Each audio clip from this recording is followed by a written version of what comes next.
Hello प्यारे बच्चों, स्वागत है आपका स्टडी कार्य में। और यहाँ पर आपको किंडरगार्टन से लेकर 12th क्लास तक का स्टडी मटेरियल को फ्री में अवेलेबल करवाया जाता है। तो जैसे कि आप देख रहे हैं, श्लेष अलंकार आज का हमारा वीडियो होने वाला है श्लेष अलंकार से संबंधित। और इससे पहले मैंने आपको दो अलंकार और करा दिए हैं, अनुप्रास और यमक अलंकार करा दिए हैं। अगर आपने हमारी पिछली वीडियो नहीं देखी है तो आप देख सकते हैं। तो आइए हम चलते हैं श्लेष अलंकार की परिभाषा की ओर। तो परिभाषा क्या है हमारी, यानी जहाँ एक शब्द एक बार आए, जहाँ एक शब्द एक बार आए परंतु उस शब्द के अनेक अर्थ निकले, वहाँ पे हमारा श्लेष अलंकार होता है। सबसे पहले मैं आपको बता दूं, श्लेष का मतलब ही चिपका हुआ है। श्लेष का मतलब ही चिपका हुआ होता है, यानी चिपके हुआ का मतलब है कि एक शब्द के कई सारे अर्थ निकल आना, उसे ही हम क्या कहते हैं, उससे चिपके हुए बहुत सारे अर्थ होते हैं। तो श्लेष का मतलब चिपका हुआ है। तो यहाँ पे ये परिभाषा दे रखी है, जहाँ एक शब्द एक बार आए परंतु उसके अर्थ क्या निकलते हैं, बहुत सारे निकलते हैं, भिन्न भिन्न निकलते हैं, उसको हम क्या कहते हैं, श्लेष अलंकार कहते हैं। जैसे कि हमारा उदाहरण के तौर पर हम देखने वाले हैं, जो रहीम गति दीप की कुल कपूत गति सोए, बारे उजियारो लागे पाड़े अंधेरो होए। तो यहाँ पे जो हमारे बारे शब्द दे रखा है, यहाँ पे बारे शब्द दे रखा है, इस बारे के भी कई अर्थ निकलेंगे और उजियारा लगे यानी बाड़े के भी कई अर्थ निकलेंगे। तो बारे का मतलब क्या है, किसी चीज़ को बारना। बारे का मतलब है किसी चीज़ को बारना, ये कहते हैं दिया बाल दो, या बालना, या लगाना, मतलब इसका बालना है बारे का मतलब। और एक बारे का मतलब क्या है, बचपन है। क्या है, बचपन, या बचपन कह सकते हैं इसको हम।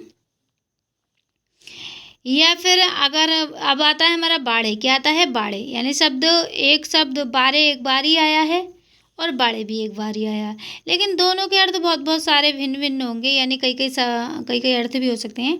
जैसे बाड़े का मतलब है बढ़ना, और एक बाड़े का मतलब है बढ़ जाना। बढ़ने का मतलब है बंद हो जाना, जैसे कहते हैं दीपक बढ़ गया, या फिर हम कह सकते हैं कोई उम्र में बढ़ गया। तो यहाँ पे भी इसके दो अर्थ लिए गए हैं, इसी के कारण ये क्या है, हमारा श्लेष अलंकार है। तो आइए देख लेते हैं हम इसका जो व्याख्या है वो क्या होने वाला है। तो व्याख्या है हमारा इसका, जो रहीम गति दीप की कुल कपूत गति सोए, बारे उजियारा लागे बाड़े अंधेरा होए। तो दीपक के चरित्र जैसा ही पुत्र का भी चरित्र होता है, क्योंकि शुरू में दोनों उजाला करते हैं और बढ़ने पर अंधेरा कर देते हैं। कहने का मतलब है कि जब दीपक में तेल होता है तब तक तो वो जलता रहता है, लेकिन जब बाद में दीपक जब चलता रहता है तो क्या हो जाता है, उससे अंधेरा हो जाता है, उसके बढ़ने पे अंधेरा हो जाता है। ऐसे ही क्या होता है, जो कुपुत्र होता है, जो आज्ञाकारी पुत्र नहीं होता है, तो शुरू शुरू में तो सही होता है, लेकिन बाद में बढ़ने के बाद वो क्या करता है, वंश का ही नाश कर देता है। इसमें ये बताया गया है। जैसे कि हम देख लें, हमने ऊपर बताया था बारे शब्द के दो अर्थ हैं, बचपन हो गया, जलाना हो गया, या बालना हो गया। कहते हैं दीपक बालो, ये जलाओ, ये जलाना। तो यहाँ पे ये उतार सकते हैं, बारे शब्द यहाँ पे दो, बारे के यहाँ पे दो अर्थ निकले, और बाड़े के भी यहाँ पे दो अर्थ हैं, बड़ा होना या बुझना। कहते हैं ना दीपक बढ़ गया, या वल्फ बुझ गया, बहुत सारे लोग ऐसे कहते हैं बढ़ गया। तो यहाँ पे बाड़े का मतलब है बड़ा होना, कहते हैं बहुत बाढ़ गए वो, बहुत बड़े हो गए वो लोग। तो यहाँ पे बाड़े शब्द का दो अर्थ निकले हैं, एक तो बड़ा होना और एक होता है बुझना। तो आई होप आपको समझ में आया होगा। अगला उदाहरण है हमारा, रहीमन पानी राखिए बिन पानी सब सून, पानी गए न उभरे मोती मानस चून। तो यहाँ पे पानी शब्द हमारा आया है, इस पानी के कई सारे अर्थ निकलेंगे। जैसे कि एक पानी का अर्थ क्या है हमारा, विनम्रता से लिया गया है। एक पानी का अर्थ है विनम्रता, यानी एक पानी का अर्थ है चमक, और एक पानी का अर्थ है, हम कह सकते हैं कि आटे से मतलब चून से लिया गया है। यहाँ पे कहा है ना चून, पानी के बिना सबको सून है।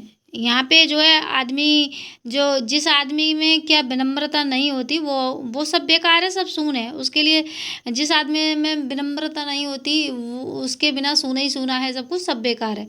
तो यहाँ पे मैंने लिया है इसका अर्थ, एक बार देख लेते हैं तो आपको जल्दी समझ में आएगा। इसकी व्याख्या दे रखी है मैंने, मनुष्य में हमेशा विनम्रता होनी चाहिए। जिस तरह से पानी के बिना आटा और चमक के बिना मोती का महत्व नहीं रह जाता, उसी तरह मनुष्य भी विनम्रता के बिना आभाहीन हो जाता है और उसके मूल्यों का पतन हो जाता है, यानी उसकी कोई कीमत नहीं रह जाती। जैसे कि मोती का पालिश उतर जाए, उसकी कोई कीमत नहीं रहती, कोई नहीं बूझने वाला।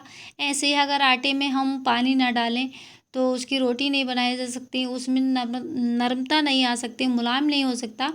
ऐसे ही अगर आदमी में विनम्रता ना हो तो उसका जीवन बेकार है। इस वाले उदाहरण में हमें ये ही बताया गया है। तो आई होप आपको पसंद आए होंगे और इसी के साथ मैं अगला उदाहरण आपको देने वाली हूँ। अगला उदाहरण है हमारा ये कि मेरी बाधा हरो। क्या है? मेरी भव बाधा हरो, राधा नागरी सोई, जातन की झाई परे, श्यामु हरित दूती होई। तो यहाँ पे कहने का मतलब है कि यहाँ पे श्यामु के भी दो अर्थ निकलेंगे, हरित के भी दो अर्थ निकलेंगे। मैंने जो है ये निशान लगा दिया ब्लैक ब्लैक, जिसके दो अर्थ निकलने वाले हैं, यानी दो दो अर्थ निकलेंगे। तो यहाँ पे ये दे रखा है मेरी बाधा हरो, राधा नागरी सोई। इसकी व्याख्या क्या है? मेहर चतुर राधिका जी मेरे संसारिक कष्टों को दूर करो, जिनके पीले आभा वाले शरीर की लंबाई, शरीर की झाई का मतलब प्रतिबिंब पड़ने से श्याम का रंग हरित हो जाता है। तो यहाँ पे दे रखा है मैंने श्यामु शब्द के अर्थ। एक तो कृष्ण भी होता है, श्यामु का मतलब हम कृष्ण को भी कहते हैं, और एक श्याम किसको कहते हैं? हम सांवले रंग को भी कहते हैं। हरित के भी यहाँ पे दो अर्थ निकले हैं। एक तो हर लेना या नष्ट कर लेना, या फिर रंग हरा होना, इसका मतलब भी ये है। अगला उदाहरण है हमारा, देख लेते हैं। मधुबन की छाती को देखो, सूखी कितनी इसकी कलियां। तो यहाँ पे जो कलियां शब्द है, सॉरी यहाँ पे मैंने चंद्र बिंदु नहीं लगाया है, तो मैं लगा दूँ यहाँ पे।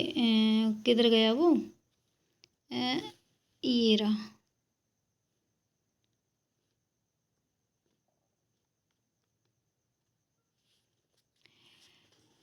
तो ये है मधुबन की छाती को देखो, सूखी कितनी इसकी कलियां। तो यहाँ पे कलियां जो शब्द है वो एक बार आया है, लेकिन इसके अर्थ अलग अलग निकलेंगे। यहाँ हम नीचे देखने वाले हैं। जैसे कि कलियां विकसित होने से पहले का फूल जो खिलता नहीं है, उसको हम कलियां कहते हैं। कहते हैं कितनी कलियां आ रही हैं, कली आ रही हैं, कली मत तोड़ना है, ऐसे बोलते हैं। और अगला है हमारा, कलियों का अर्थ है यौवन से पहले की अवस्था, यानी आदमी जवान नहीं होता, उससे पहले वाली अवस्था, आने ही वाला होता है जवानी में, लेकिन उससे पहले वाली अवस्था को हम क्या कहते हैं? यौवन अवस्था। तो आई होप आपको वीडियो पसंद आया होगा और अच्छा भी लगा होगा। तो इसी के साथ मेरा अगला वीडियो आने वाला है। मेरा अगला अलंकार होगा, अर्थालंकार के भेद होंगे। तो मेरा अगला वीडियो आने वाला है उपमा अलंकार से संबंधित। तो चलिए मिलते हैं अगली वीडियो में, तब तक के लिए अपना ख्याल रखिए। Take care, bye bye, thank you.